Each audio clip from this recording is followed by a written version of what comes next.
Hello everyone.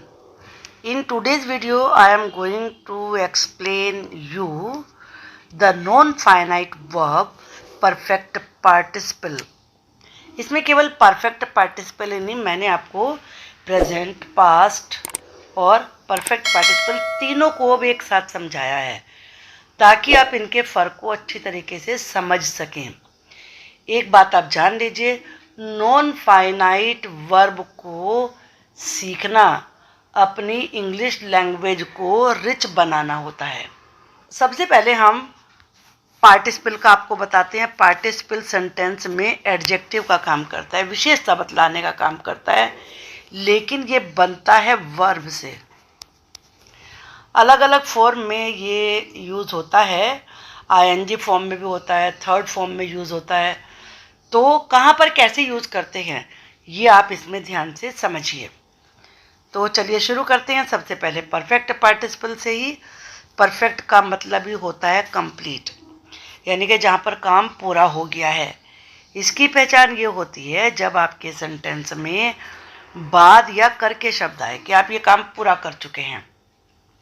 अब आप सोचेंगे कि बाद के लिए मैं आफ्टर क्यों ना लगा लूँ, मुझे ये नया रूल लगाने की ही क्या ज़रूरत है। जब आप सेंटेंस अपने आप से बना रहे हैं तब तो आप आफ्टर लगा के बना लीजिए, लेकिन अगर आपको कहीं से लिखा लिखाया मैटर मिला है, एडिटिंग आई है एग्ज़ाम में या ओमिशन आए हैं, तो तब तो आपको रूल की जानकारी होना ज़रूरी है ना।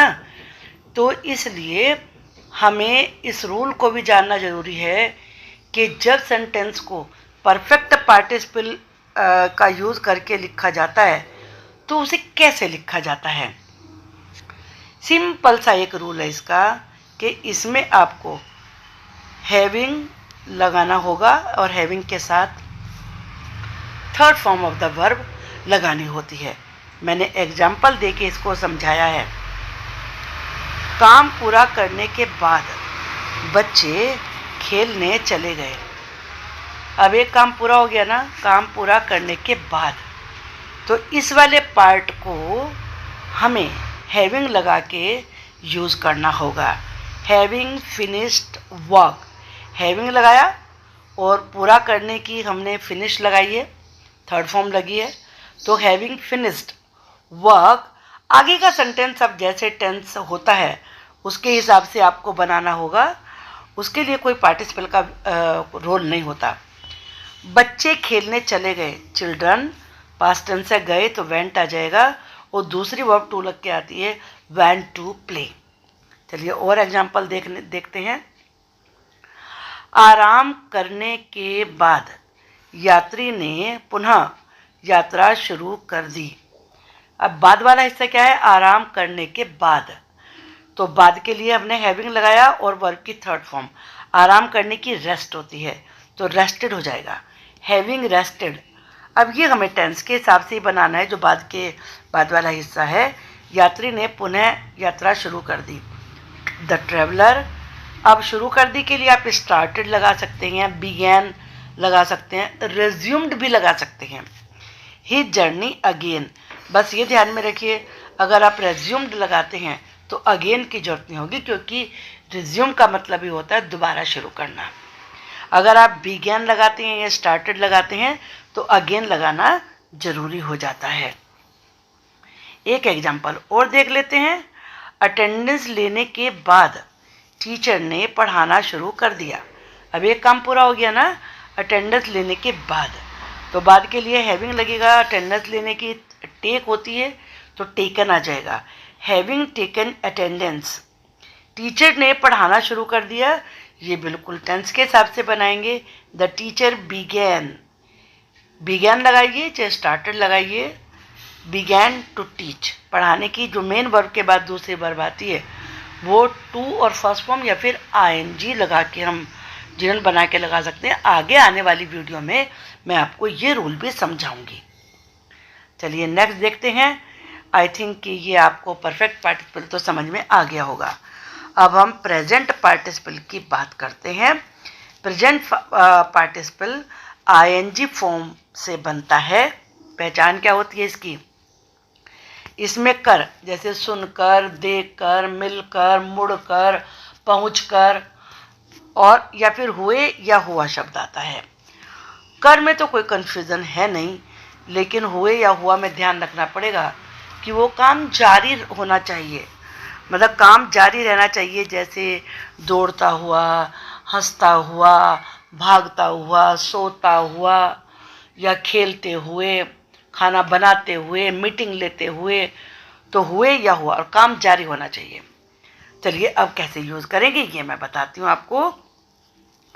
जो कर शब्द है वो तो पहले पार्ट में ही आता है हमेशा। जैसे शोर सुनकर मैं जाग गया, ये पार्ट हमेशा ही स्टार्टिंग में होगा। सुनकर इसमें कर लगा है ना, तो आप यहाँ पर आईएनजी लगाएंगे। ये ध्यान में रखना है कि जो कर वाला हिस्सा होता है वो हमेशा सब्जेक्ट के बारे में होता है, कर्ता के बारे में, काम करने वाले के बारे में, तो आप उसे आगे यूज़ करते हैं। कर के लिए आईएनजी लगाना है। हियरिंग नॉइज, मैं जाग गया, अब ये वाला पार्ट बनेगा। मैं की आई होती है, जाग गया पास्ट टेंस होगा, woke up. Hearing noise I woke up. Police को देखकर चोर भाग गया, तो भागा कौन? चोर। और चोर ने क्या किया? पुलिस को देखकर, तो ये चोर के बारे में है, तो ये पहले आएगा। देखकर से शुरू करेंगे हम, आईएनजी लगाएंगे। सीइंग पुलिस, चोर भाग गया, the thief ran away, past tense है, रैन अवे। आई थिंक कि ये चीज़ आपको समझ में आ गई है। अब हम देखते हैं हुए या हुआ। ये ज़्यादातर ऑब्जेक्ट के बारे में होता है। जैसे बच्चा हंसते हुए मेरे पास आया, मैंने मैनेजर को मीटिंग लेते हुए देखा, मैंने टीचर को पढ़ाते हुए देखा, मेरे पापा ने मुझे टीवी देखते हुए देखा। तो ऐसे सेंटेंसेस। तो बस ध्यान ये रहे कि काम जारी होना चाहिए, कंटिन्यूस होना चाहिए। और ये ऑब्जेक्ट के बारे में ज़्यादातर होता है। मैंने पेड़ के नीचे बैठे हुए लोगों को देखा, तो मैंने देखा, किसे देखा? लोगों को। तो लोगो ऑब्जेक्ट है, और ऑब्जेक्ट की क्या विशेषता है कि वो पेड़ के नीचे बैठे हुए थे। तो हम इसमें पहले मेन पार्ट बनाते हैं। मैंने लोगों को देखा, आई सॉ पीपल। अब लोगों की विशेषता क्या हुए? बैठे हुए। हुए में आईएनजी लगाना है आपको। सिटिंग, पेड़ के नीचे, अंडर द ट्री।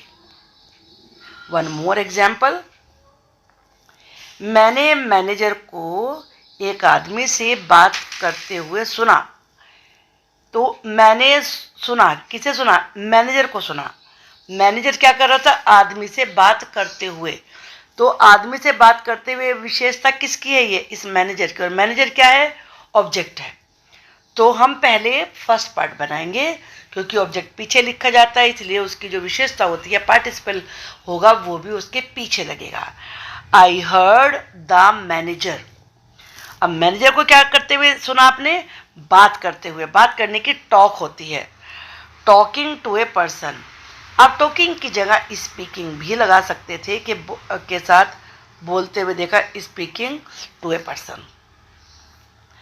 उसने बच्चों को जोर जोर से हंसते हुए देखा। उसने देखा, किसे देखा? बच्चों को देखा। और बच्चों की विशेषता क्या है कि वो जोर जोर से हंस रहे थे। ही सॉ द चाइल्ड, बच्चे को देखा। ही सॉ द चाइल्ड क्या करते हुए? हंसते हुए, लाफिंग लाउडली। लाउडली जोर जोर से, हिंदी में तो जोर जोर से होता है, लेकिन इंग्लिश में लाउडली लाउडली नहीं लिखा जाता है, वो एक ही बार लिखा जाता है। आई थिंक कि ये चीज़ भी आपको समझ में आ गई होगी। अब हम बात करते हैं पास्ट पार्टिसिपल की। Past participle third form of the verb से बनता है। इसमें केवल वर्ब की थर्ड फॉर्म लगती है। पहचान इसके भी हुए या हुआ होता है। तो दोनों में फ़र्क क्या हुआ? इसमें काम हो चुका होता है। कंप्लीट मतलब जो वर्क है वो कंप्लीट हो चुका होता है। जैसे मैं एग्जांपल देती हूँ आपको। फटा हुआ शर्ट, फटे हुए पन्ने या कटे हुए पेड़, साफ किए हुए जंगल, पेंट किया हुआ घर, पेंट हो चुका, जंगल साफ कर दिया, पेड़ कट चुके, तो इसमें हिंदी में तो आपको हुए या हुए लगेगा, अर्थ में फर्क होता है दोनों में। इसमें ऐसा कुछ नहीं होता कि ये सब्जेक्ट के साथ आएगा, ये ऑब्जेक्ट के साथ आएगा। इसमें बस केवल एक ही रूल होता है कि अगर एडजेक्टिव सिंगल वर्ड का है तो वो नाउन के साथ से पहले आता है, बिफोर नाउन। जैसे बीता हुआ समय, लॉस्ट टाइम, घायल आदमी, इंजर्ड पर्सन, कटे हुए पेड़, कट ट्रीज, तो ऐसे। लेकिन अगर ये एक वर्ड से ज़्यादा होगा तो ये उसके पीछे आता है। या सिंगल की जगह आप समझ लीजिए, फिर क्या हो जाएगा, मैनी वर्ड्स। अगर उसमें एक से ज़्यादा शब्द हैं तो वो किस जगह आएगा, आफ्टर नाउन, यानी कि नाउन के बाद में, मतलब जिसके बारे में विशेषता बतला रहा है उसके पीछे आता है। ये वर्ड सब्जेक्ट भी हो सकता है, ऑब्जेक्ट भी हो सकता है। तो इसमें ये कोई नियम लागू नहीं होता जैसा कि और दूसरे दो पार्टिसिपेंट में है कि ये आगे आएगा, ये पीछे आएगा। चलिए अब हम एग्जाम्पल देके बताते हैं आपको। टूटी हुई कुर्सी पर मत बैठो, ये कमांड है, मत बैठो। मत जाओ, मत खड़े हो, मत शोर बचाओ, ऐसे सेंटेंसेस में क्या लगाते हैं, डोंट, और वर्ब की फर्स्ट फॉर्म, डोंट सिट। टूटी हुई कुर्सी, इसमें जो टूटी हुई शब्द है ये एक ही वर्ड होगा, ब्रोकन, तो इसलिए ऑन द ब्रोकन चेयर। अब जैसे मैंने एग्जाम्पल बताया, वो फटी हुई शर्ट पहने हुए है, he is wearing a tattered shirt. फटे हुए कागजों को डस्टबिन में फेंको, throw the torn papers in the dustbin. तो इस तरीके से आप बहुत सारे एग्जाम्पल आपके हो सकते हैं। अब है एक्सटेंडेड पार्टिसिपल। एक्सटेंडेड का मतलब जो एक वर्ड से ज़्यादा होता है, वो यूज्ड आफ्टर द नाउन, उसे नाउन के पीछे यूज करते हैं।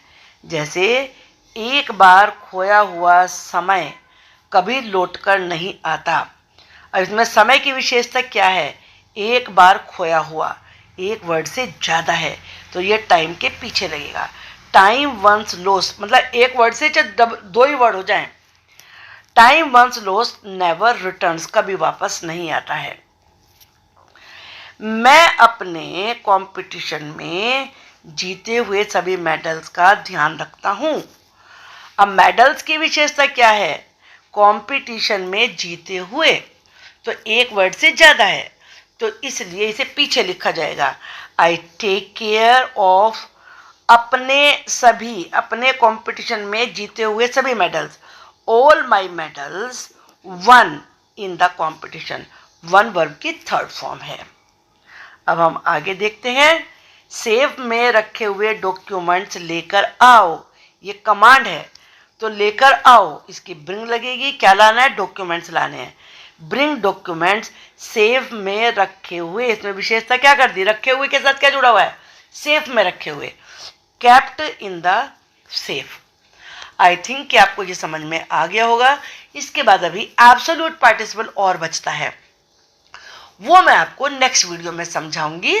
उसमें ये तीनों ही यूज होते हैं, तो वीडियो लंबी हो जाएगी।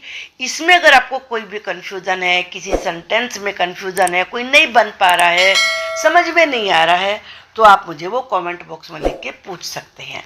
Thank you for watching the video.